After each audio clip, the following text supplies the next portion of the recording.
So let's talk about Phase 6 and Frost Resistance. We all know Frost Resistance will be required for Naxxramas, especially the early clears, and unless people can figure out something massive, Frost Resist will be required for Naxxramas throughout the entirety of Classic. That being said, there are certain Frost Resist items that become available after the first week of Naxxramas that give an insane amount of Frost Resistance. So basically you will have the pre-epic set of Frost Resist gear for those hardcore people looking for early clears, and you will have the actual epic set that you can acquire after the first week of Naxxramas, which will be a lot more expensive, but also a lot more useful than the pre-epic set. I mean, just look at this leather chest piece right here, the Frost Saber Tunic, which is the pre-epic Frost Resist chest piece for leather users, and compare that to the Polar Tunic, which is the epic version you can acquire later. One has 18 resist and the other one has 40. That is a massive difference. That being said, here's what you need to actually obtain the Polar Tunic. If you don't get anyone else to craft it for you, and you use the Argent Dawn crafter, you have to pay a flat 300 gold fee, you have to bring 5 cured rugged hides, which adds another 100 gold or more, 5 essences of water, 16 enchanted leather, and 8 frozen runes. Now that I've shown you both versions, I will basically split this video into 2 parts, and talk about the pre-epic gear sets first, and the epic ones later. So here are the pre-epic Frost Resistance gear sets. For cloth you have the Bright Cloth set, which requires rune cloth and gold bars to make.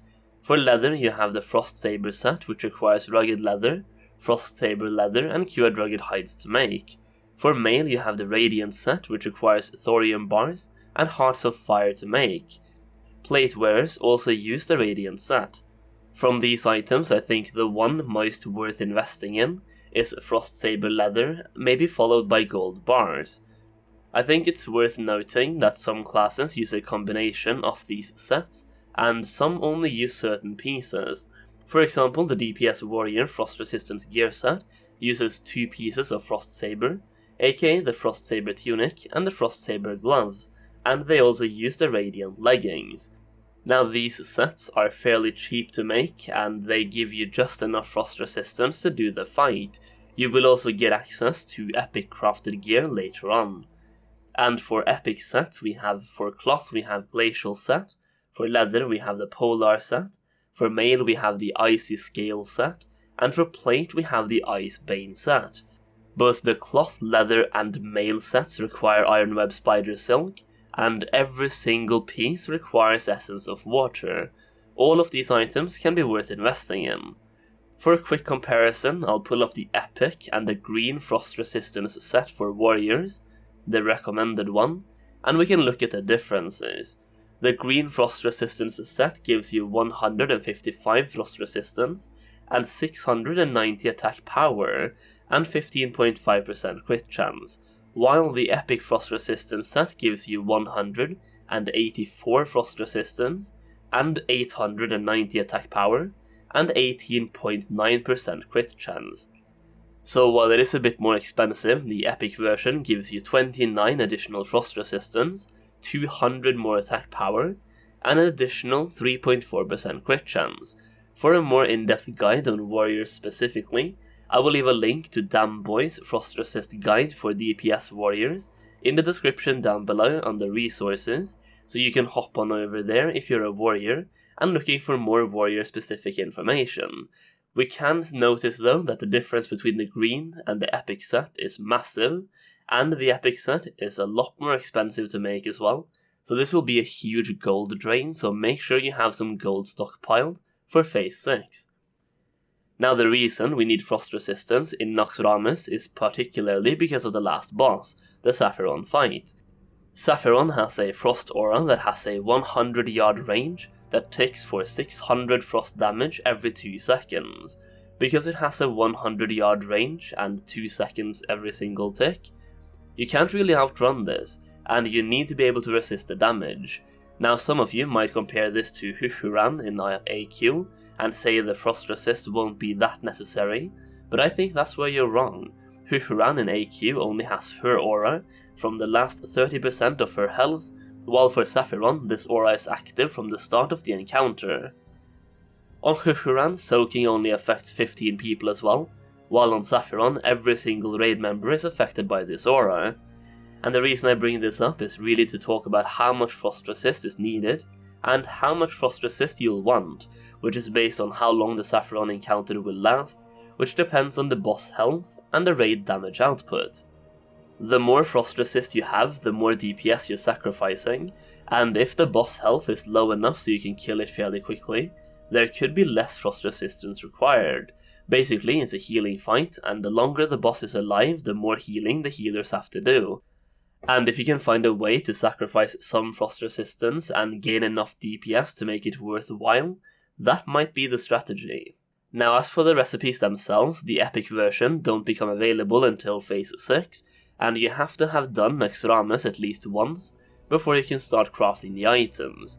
So basically, the first epic items won't be crafted until week 2, so the green set will have to suffice in the beginning. So how do you obtain the green recipes? Well, the Frost Saber set is fairly simple, and it drops from the Winterfall, Furbolgs in Winterspring. The Bright Cloth set drops from a ton of elite mobs all over the place, but it has a high drop chance from the world bosses as well. Like the Robe recipe has a 6% drop chance from Emeris, and the Gloves recipe has a 4% drop chance from Emeris. The Radiant set is the same as the Bright Cloth set, and it drops from tons of elite mobs, but most particularly world bosses, with Asura Ghost having the highest drop chance. As for some final words, I'm just gonna mention Essence of Water. This could be a great item to invest in for phase 6 if you haven't already, and it could also be a great item to go and farm for. There are elementals in Felwood that has a chance of dropping them, and there are also elementals in Eastern Plaguelands that has a chance of dropping them. I have also made a video on elemental fishing in Ashara, which can also be great for farming them, but these are highly contested on most servers. If you have tons of time on your hands, I would actually advise you to transfer your character to a low pop server, literally the deadest server you can find, and farm this type of fishing, as you can net so much gold this way as long as you can get the elemental pools to yourself. It's basically free gold, about 200 to 300 gold per hour depending on RNG and how quickly you can find the pools. But once again, you need to be the only person on the server fishing for it, as the pools are limited, and so are the amounts of times you can fish from the pool itself. I hope I was able to provide you with some information on why frost resistance is needed in Naxxramas, as well as provide you with some basic information on which items and gear sets will be used for this purpose. For more in-depth information on how to set up your class for Naxxramas, I would suggest checking out a class specialist, like for example Damboy for Warriors, since he has 2 videos for Warriors specifically on this subject, while my video is meant to be an introduction for all classes, and just a general source of information when it comes to which crafted items will be relevant. With all these crafted items coming in phase 6, you can also make a decent amount of gold on the materials used in the crafts, since pretty much every raider out there will be using the frost resistance gear specified in this video. You can also start farming for the green recipes now, and sell those close to phase 6 release as well, and you could end up making a nice chunk of gold. Alright guys, I think that's it. If you did enjoy the video, make sure you slap that like button, and remember to check out the video I have linked in the description, or you can also click on any of the 2 videos on the screen and watch those. Alright, thank you all so much for watching, and I will see you in the next video.